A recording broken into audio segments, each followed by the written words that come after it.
Jacksonville Jaguars fans, welcome in to Duval Daily presented by GenJag.com. I'm Jordan DeLugo. Thanks so much for being here. Tuesday, July 29th. So Jaguars training camp practice number 6 in the books. We did the full recap of the practice earlier today. You can go check that out if you want all the little details about everything that happened today. But right now we're just looking at the standout performers from this training camp practice. And there were a number of really nice performances overall. Excited to get into them. If you enjoy the content here, please like and subscribe. You can also check out genjag.com/shop. Pick up some new Duval gear. If you were out there at training camp practice, let me know who stood out to you today in the second day of pads, the 6th day of Jaguars training camp, and much needed break tomorrow. I think for the players, for the coaches, probably not much of a break for the coaches, but at least they don't have to be out there in the heat nearly as much. And then definitely for media as well. I love being out there, but today was a scorcher. It was absolutely unbelievably hot, even fairly early in the morning. But enough of that. Let's get into these standout performers. If you watched the video earlier, you might have some ideas of who I'm going to be talking about here today, but still excited to get into it nonetheless. Jaquindon Jackson, running back out of Arkansas, rookie running back out of Arkansas. This guy has gotten a lot more run thanks to, or I don't know if you should say thanks to, but because of the Bashal Tutin injury the last couple of days, he has gotten a lot more run, just more reps to go around for all the running backs, right? And so he's been unbelievable. And he's a guy who, undrafted free agent, I had not scouted him coming out of Arkansas, but obviously after the Jaguars picked him up, I went and did some research. He's 6'2" and 233 pounds. And he's somebody who showed some soft hands in the receiving game at Arkansas, the ability to pass protect a little bit as well, and really good strength and contact balance, along with some fluidity for his size. And you're seeing all of that come together. Today, he had a nice receiving touchdown. He had a goal line touchdown where he powered through into the end zone on the goal line. He also had a rushing touchdown from like 10, 12 yards out where he popped right off of a Ventrell Miller tackle. It looked like Ventrell Miller, put everything he had into it. He didn't try to drag him to the ground, right? But Miller's big hit didn't really move Jackson at all. And then he stiff-armed a defensive back to the ground right after that. So to me, he was really impressive. I mean, I've been kind of blown away by what I've seen from him the last couple of days. Throughout camp, he's been good. But the last couple of days, he's been really good. And then the cherry on top, not only is he running well, running hard, has multiple rushing touchdowns, receiving touchdowns, other nice runs on the day. I was watching him in pass pro, and he picked up an incoming blitz really well in 11 on 11. So I don't know if he's going to make the team.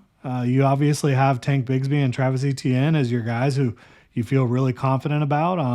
LeQuint Allen, 7th round pick. You would think he's above Jaquindon Jackson in the pecking order. Obviously, Bashal Tutin dealing with a little minor injury right now, working off to the side. Hamstring injury, I believe. So as long as Jaquindon Jackson keeps doing this, he's going to get attention, whether it be from the Jaguars trying to keep him on the practice squad, make the 53, or some other team picking him up. 'Cause if he plays the way he played at Arkansas and the way he's playing so far in preseason, teams are going to notice. I mean, he's an impressive back. He is. He's not going to be a breakaway type of guy all that often, but I think he's somebody who can get what's blocked. He's somebody who can create more than that with his contact balance, his power, his, again, smooth movements at his size. He's got the stiff arm. It was a lot of fun to watch him work today. Another player who I don't know if I've actually put him on the standouts list for a specific practice yet, but he absolutely deserves it after today and after the last 3 practices, really. It's Trevor Lawrence. I mean, he was very accurate today. He had a good connection with pretty much all of his receivers. You didn't really see any moments where it looked like there was a lot of miscommunication or the timing was completely off. Trevor Lawrence was very accurate, poised with the football. He also had a nice designed run in a team situation that would have picked up a nice chunk of yardage. Through a touchdown pass, rolling out, escaping pressure. Would he have been sacked in a game? It was hard to tell exactly. It looked like maybe, but he rolled out, found Travis Hunter in the end zone for a touchdown. He showed a connection today with De'Ami Brown, with Brian Thomas Jr., with Hunter Long, with Brenton Strange. It was really solid for him. I thought it was excellent practice. And that leads me into his top three receivers. Travis Hunter has stood out pretty much every day just in his ability to, as a rookie coming in here, switching sides of the ball, focusing on both sides of the ball every day. He had a really good day. Obviously scored a touchdown, almost scored another touchdown on a play that was definitely a sack, but still, an opportunity to make a play there. And he just couldn't quite get both feet down in bounds. It was a tough catch, tough situation. Lawrence giving him a shot though. He's been awesome, but today was definitely De'Ami Brown's best day of training camp. Like easily De'Ami Brown's best day of training camp so far. He had some really nice practices during mini camp and OTAs, but this was his best performance in training camp. He had not one, but two very long runs today in training camp, and then everything thrown his way he caught, whether that be in the team portion of things where he caught a deep pass down the field from Trevor Lawrence, and on the very next play he got a short pass, caught a couple other balls, and then one-on-one in the one-on-one drills with going up head-to-head with Tyson Campbell, he was able to make two grabs against Tyson Campbell. I wouldn't say that he created a lot of separation, but he won at the catch point. That was impressive by De'Ami Brown. It really was. And then that leads you to the final piece to the puzzle of the top three receivers for the Jaguars, and really the top piece entering the 2025 season by a wide margin is Brian Thomas Jr., who had a really productive day. I think every time except for one that he was targeted, he caught the ball. I think he had 4 or 5 catches in team.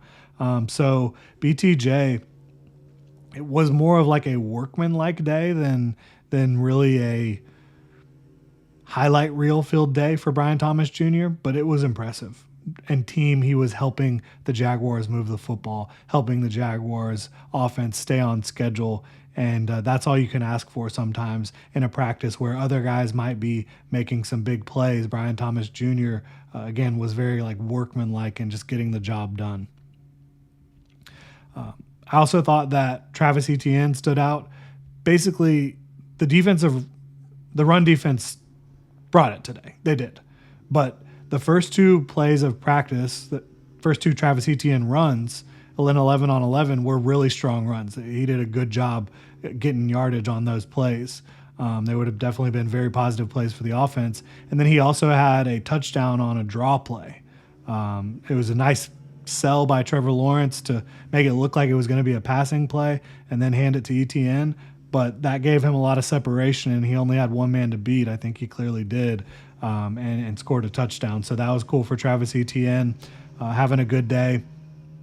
But Hunter Long also had a good day. He had 3 catches in the team portion of practice. He did sustain an injury at the end of practice, needed assistance, kind of limping off a little bit. Hopefully he's okay. We'll find out more about that, I'm sure. But he scored 2 touchdowns and had another catch as well. So he had a big day for the Jaguars offense. And then defensively, the standouts for me today, Josh Hines-Allen and Trayvon Walker both stood out. They really did. And I think the interior of the defensive line had some big moments. Emmanuel Ogbah, big play in the backfield. Some other guys, Jordan Jefferson, tipped pass. But Josh Hines-Allen and Trayvon Walker, both in the run game and getting after the quarterbacks, it was sick. It was a dominant type of day that you would expect to see from those types of guys. And you see that pretty often from both of them. So very good stuff. Foye Oluokun, I think you could say Devin Lloyd stood out at times as well today too. Some of the other guys at linebacker, but Foye Oluokun, he had a huge run stuff where he met, I believe it was either Josh or Trayvon. I can't remember now. Or maybe he and Devin Lloyd both got into the backfield on the same play to put Tank Bigsby down in the backfield, which was sick. But then you also had Foye being able to close the gap in coverage zone coverage. He and Tyson were able to converge on the receiver and make it an impossible catch. And so I think who gets credit for the PBU, I don't know exactly, but Foye and Tyson were both there, both making it incredibly difficult to squeeze that in there. And I thought, so you have an impressive run defense play, an impressive coverage play, and then he also clearly would have sacked Trevor Lawrence on another play had it been like an actual live game where he got in there. So Foye having a good day, and heard from him after practice. He's really excited about where this team is heading, the direction they're heading in, the communication, the coaching, everybody understanding the why and the assignments. He talked about kind of understanding the patterns of what you're doing. So, yeah, good practice overall. Excited to see what they have in store for us on Thursday. Again, no practice tomorrow. And then the team scrimmage Friday at the bank, Friday evening. So can't wait for all that. Really appreciate y'all tuning in. If you enjoy the content, please like and subscribe. Y'all have a good one.